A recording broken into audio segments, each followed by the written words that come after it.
You know, there's a real problem in this country whereby people will abort babies on the basis of what they consider to be defects. This is specifically true of babies with Down syndrome. And it's disgusting, but it happens all over the place. You'll go in. I mean, when you're about to have a baby, you go into the doctor, they say, okay, we're going to do a screening, and then we're going to figure out if they have Down syndrome or something like that. Then we can discuss our options. What options? What do you mean options? Oh, the option is, do you have the baby or do you kill the baby? Do you kill the baby because you don't think he's perfect, because he's got Down syndrome or he's got some other condition?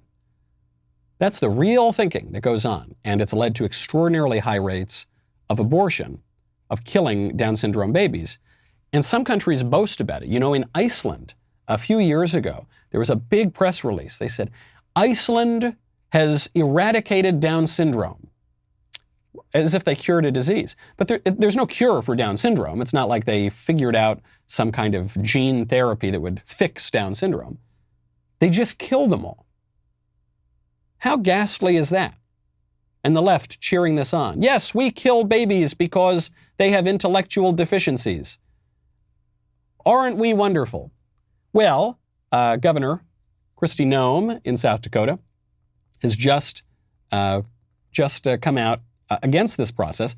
She says, children with Down syndrome are a gift to us all. I'm asking the South Dakota legislature to pass a law that bans the abortion of a preborn child just because that child is diagnosed with Down syndrome. We must stand for the right to life of every preborn child. Absolutely right stuff. And a good way, by the way, to go after this issue.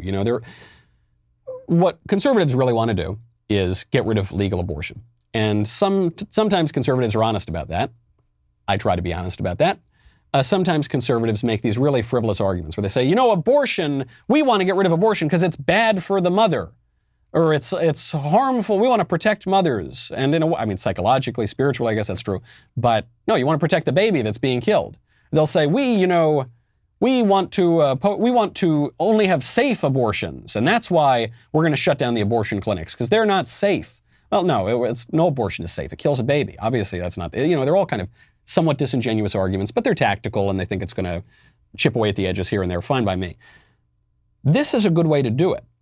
This is actually a good way to do it, because you are appealing to the moral standard that the left at least pretends to have, namely that they oppose racism or sexism or ableism. Ableism being discrimination and bigotry against people with handicaps.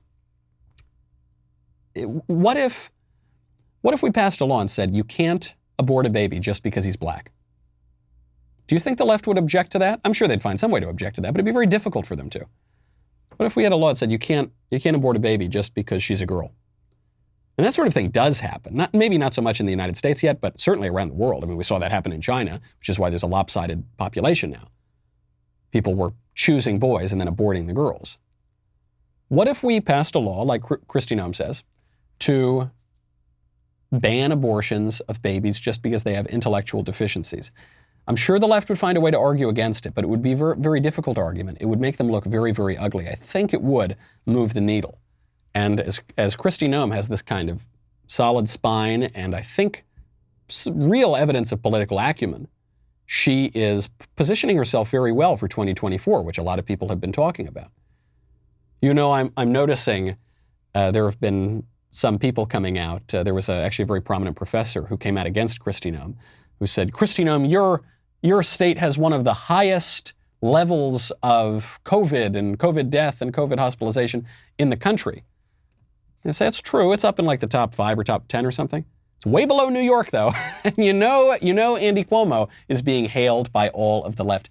Kristi Noem put herself in a very, very good position and seems to have a lot of moral clarity. I hope you enjoyed that clip from The Michael Knowles Show. To check out the full episode, hit the link in the description or download The Michael Knowles Show wherever you listen to podcasts.